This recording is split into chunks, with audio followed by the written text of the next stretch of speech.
Orientasi pelayanan.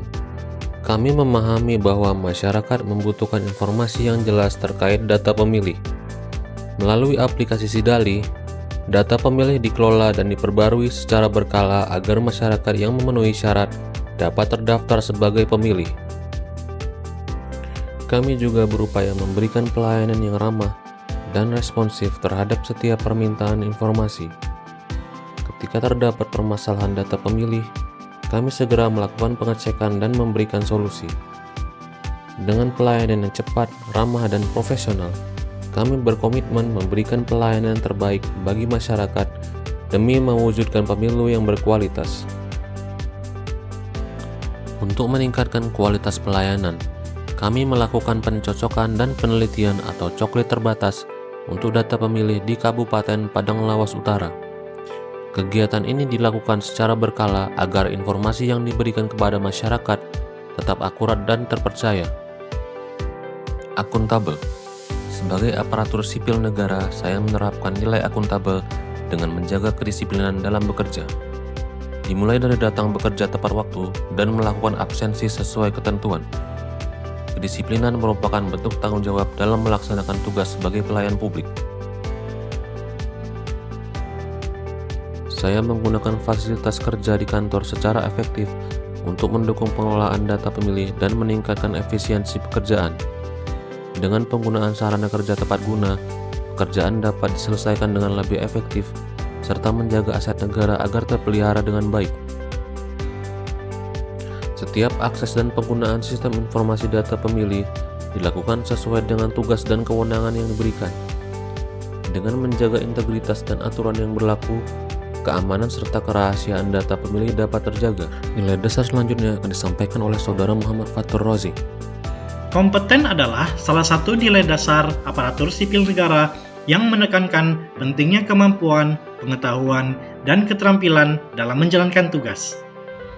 Panduan perilaku kompeten yang pertama yaitu meningkatkan kompetensi diri untuk menjawab tantangan yang selalu berubah. Saya sebagai pegawai ASN akan terus mencoba untuk mengembangkan kompetensi diri.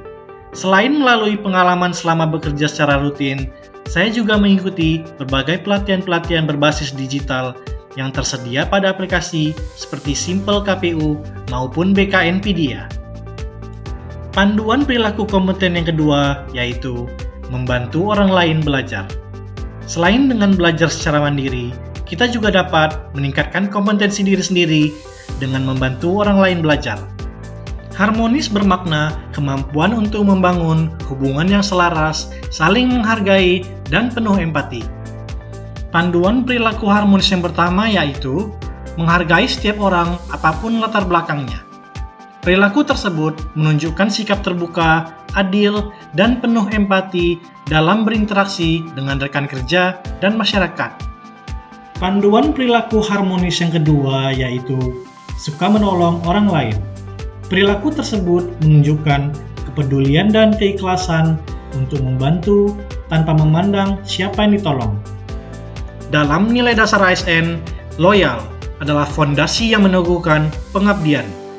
Loyalitas berarti kesetiaan pada bangsa dan negara, komitmen untuk mendukung kebijakan pemerintah, serta keteguhan menjaga persatuan. Panduan perilaku loyal yang pertama yaitu memegang teguh ideologi Pancasila. Sebagai seorang ASN, saya mewujudkan rasa memegang teguh ideologi Pancasila dengan cara menghadiri apel pagi setiap hari Senin, upacara pada hari besar, membaca Pancasila pada hari Selasa dan Jumat, dan juga menyanyikan lagu Kebangsaan Indonesia Raya setiap hari Senin dan Kamis. Panduan perilaku loyal yang kedua yaitu menjaga nama baik sesama ASN, pimpinan, instansi, dan negara. Hal tersebut dapat diwujudkan dengan cara berpartisipasi dalam kegiatan masyarakat untuk menunjukkan bahwa instansi ini merupakan instansi yang bersih dan siap melayani kembali ke masyarakat. Nilai dasar ASN berikutnya akan disampaikan oleh Saudara Muhammad Dimas Aruzi. Adaptif. Penerapan yang pertama adalah cepat menyesuaikan diri menghadapi perubahan.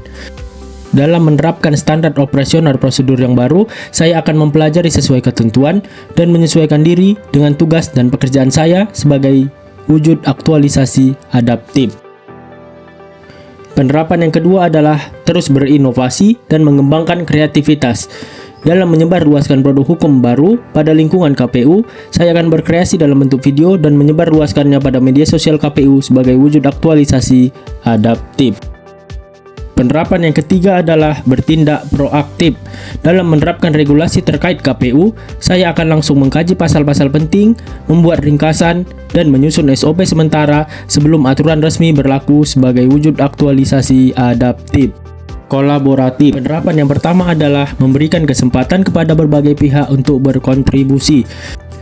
Dalam mengerjakan laporan evaluasi pemilu, saya akan memberikan kesempatan kepada subbagian lain untuk memastikan setiap perspektif dan masukan dapat diintegrasikan secara komprehensif sebagai wujud aktualisasi kolaboratif. Penerapan yang kedua adalah terbuka dalam bekerja sama untuk menghasilkan nilai tambah. Dalam membuat produk hukum surat keputusan, saya akan bekerja sama dengan subbagian lain untuk minta masukan atau pandangan mengenai pekerjaan pada bagian hukum untuk mencapai hasil maksimal sebagai wujud aktualisasi kolaboratif. Penerapan yang ketiga adalah menggerakkan pemanfaatan berbagai sumber daya untuk tujuan bersama. Dalam mengerjakan laporan evaluasi pemilu, saya akan menggunakan aplikasi Sidalih pada bagian perencanaan data dan informasi untuk memudahkan pekerjaan saya sebagai wujud aktualisasi kolaboratif. Sekian video penerapan nilai-nilai ASN berakhlak. Kami ucapkan terima kasih.